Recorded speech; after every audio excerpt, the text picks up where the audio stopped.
Nung tayo pang freshman sa eskwela, ganun din ang nangyari ng panahon yun. Kung sino man na namumuno, tatalunin din siya ng baguhan na naghahabol sa posisyon niya. Siguradong pumasok sa katawan mo ang enerhiya ng atake ko. Bihira ang tao na kayang suluhin ang enerhiya ng tanshin ko. Napagod na ako ng gusto sa ataking yun. Kahit magsalita lang ako dito ay napapagod pa rin ako. Maya, hindi ba ito ang dahilan kaya interesado ka sa batang ito? Ngayon alam ko na, dahil malakas siya.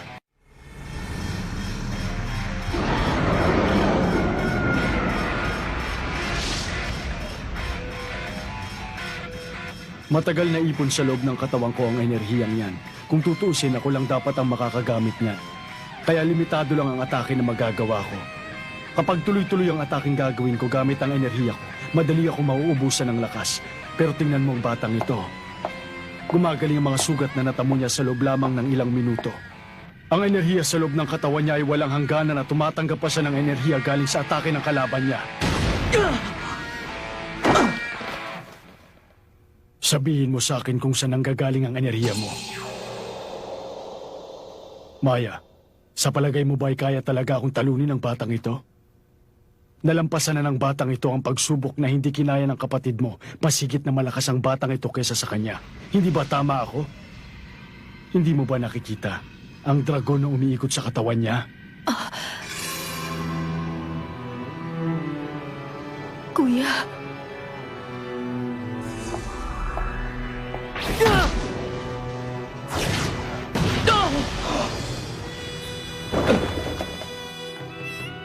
Hindi rin ako makapaniwala na makita ko ang pangalan niya sa listahan ng mga freshmen. Parang namamalikmata lang ako.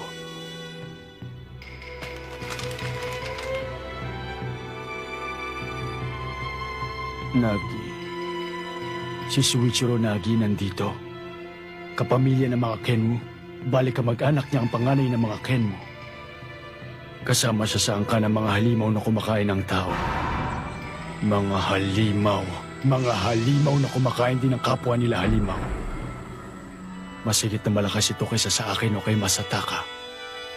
Sayang ang lakas ng batang ito kung hindi natin tutulungan.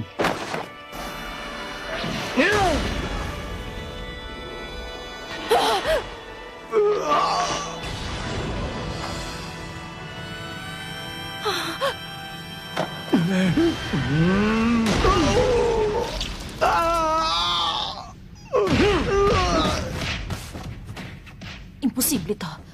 Nakakabawi siya kay Mitsumi. Tama si Mitsumi. Mabilis gumaling ang mga sugat ng batang ito. Napuruhan siya.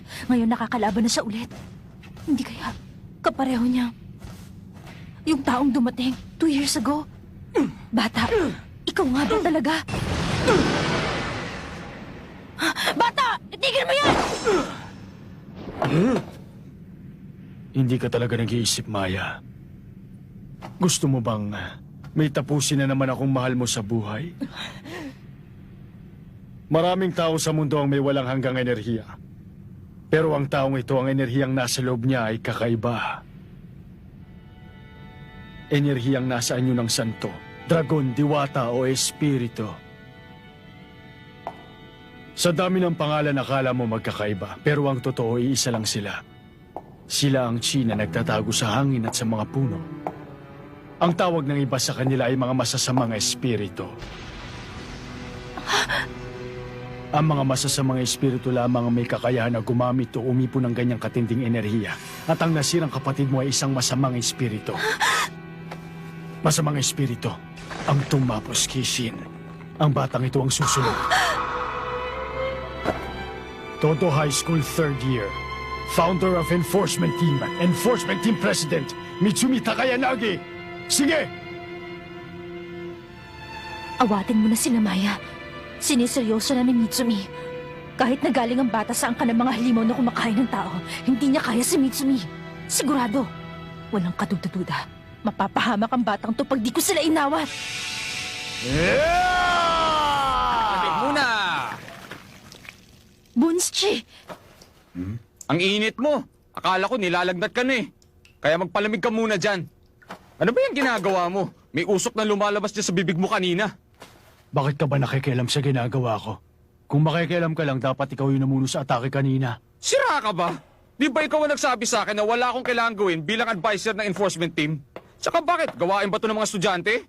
Bakit kayo nag-aaway dito? Kayo talaga, weirdo nyo. Huwag nyo na kasing apihin itong mga kawawang pressman. Okay ba, bata?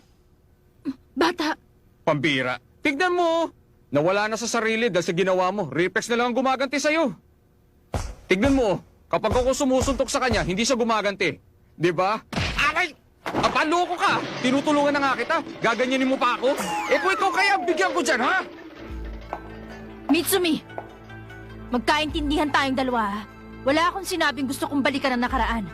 Kung hindi lang ako sugatan. Hindi ako magdadalawang isip na labanan ka. Ikaw ang may sabi niyan. Aray! Aray! Aray! Hindi ko na kaya, bata! Bata, tama na!